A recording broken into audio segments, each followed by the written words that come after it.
Hey there, Gipsters. Happy Wednesday. Hopefully you're already more than halfway done with your work for this week so that you're well on your way to earning Fun Friday. Today, we're going to look back at our world atlas. We're going to study, this one's heavy, different continents than the ones that we previously studied. Today, we're going to look at Africa. Our focus today is finding connections between ideas. Authors use words and pictures to show connections between ideas and information. For example, sometimes they sort words and pictures into groups. A while back, we learned that information can go together in a bunch of different ways. Some connections authors can show are that ideas are the same or that ideas are different, that information is learned in a certain order, like an order of events, or that one idea makes another happen. Remember, that's called cause and effect. So there's a lot of different ways that ideas can be connected. So I'm going to look back at the section we read earlier on Europe to show you how we could make connections. So first I need to look at the words and the pictures to notice two ideas or pieces of information. Then I need to think about how those pieces of information go together.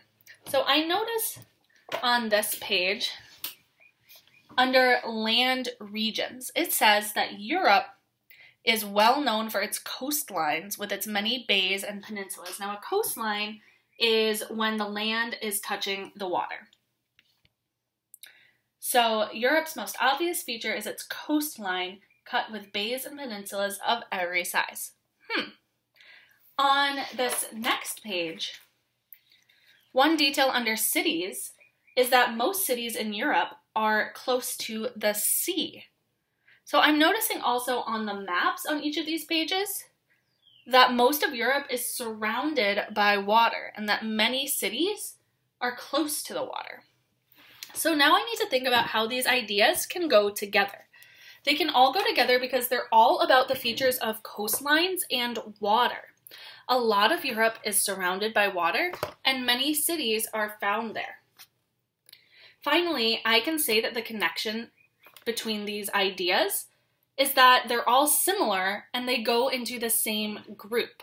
That's why they go together. They're all similar pieces of information. They all give information about European coastlines. So, Kipsters, did you see how I picked out a couple of pieces of information and then really thought about whether they were the same or different and how they sort of fit together? That's going to be our job today as we look through the section on Africa.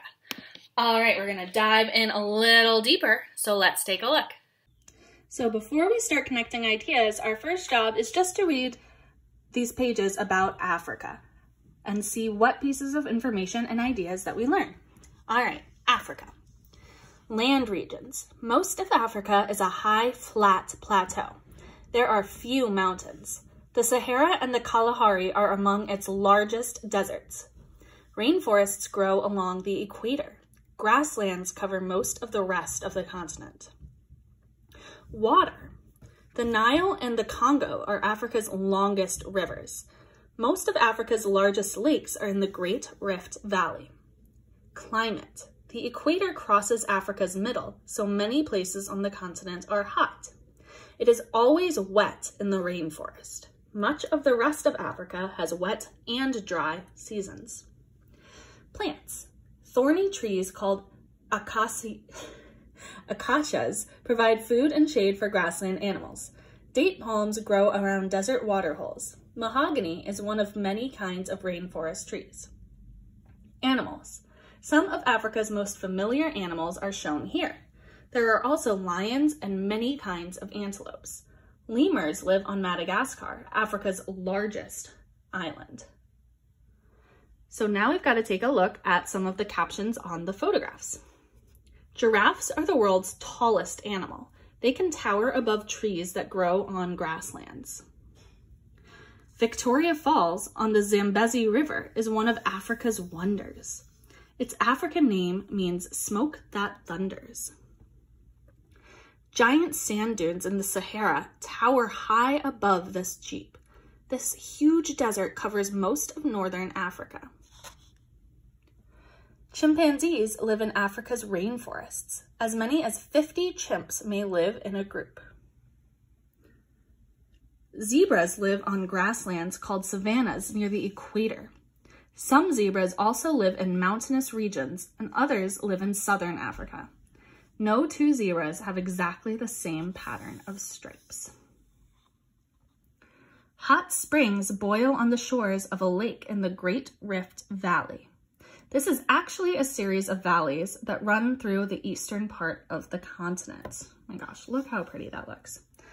And then we've got our map of Africa. Okay, Kipsters, so now I need to think about I learned a lot of pieces of information. I learned a lot of ideas. I'm gonna pick a couple so that we can figure out the connection between them.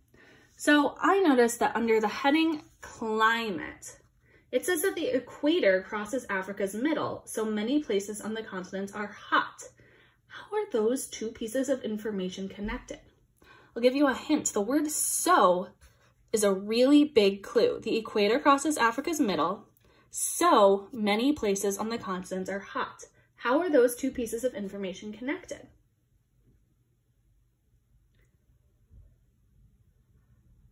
The word so helps us understand that one idea causes the other. So if you said cause and effect, you were absolutely right. Many places on the continent are hot because the equator crosses Africa's middle. So these pieces of information are connected because one causes the other. Nice job. All right, let's turn the page and learn some more. All right, countries. Most of Africa's 53 countries were ruled by European countries from the late 1800s to the 1960s. Sudan has the most land. Nigeria has the most people. Cities. Cairo and Lagos are Africa's biggest cities. Both are on large rivers near the coast. More people live in villages and on farms than in cities. People. People in Northern Africa's largest countries are mostly Arabs. Most Black Africans live south of the Sahara in hundreds of different ethnic groups. Most Europeans live in South Africa. Languages. Arabic is spoken in the north. Native languages are spoken south of the Sahara. English, French, and Portuguese are the main European languages. Products. Africa is a leading producer of cocoa beans, gold, diamonds, and petroleum. Now let's take a look at some of our captions. These boys are picking dates. Algeria is a leading producer of this fruit. These students in Kenya study many of the same subjects you do. Their classes are taught in English. Small sailboats called feluccas carry goods to trade along the Nile.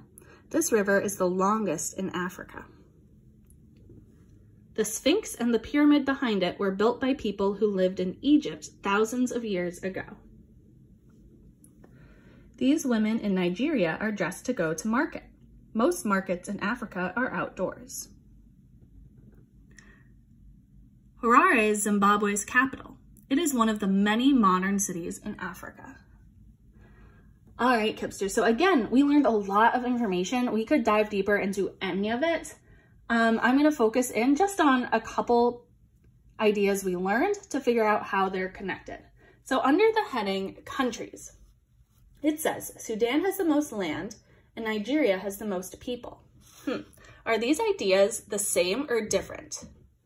Sudan has the most land, Nigeria has the most people. Are those ideas the same or different? Good, they're different, right? So these ideas are connected because they're different. One country has the most land and another has the most people. That's why both of these ideas are right next to each other, because it shows that difference between Sudan and Nigeria. One has the most land, one country has the most people. Nice job, Kipsters. Thank you so much for helping me find connections in our atlas. Now it's your turn. Pick one country in Africa to learn more about. There's a lot of different countries to choose from. Find out 3 interesting facts about that country and text them to your teacher. Can't wait to see what you learned, and I will see you tomorrow. Bye!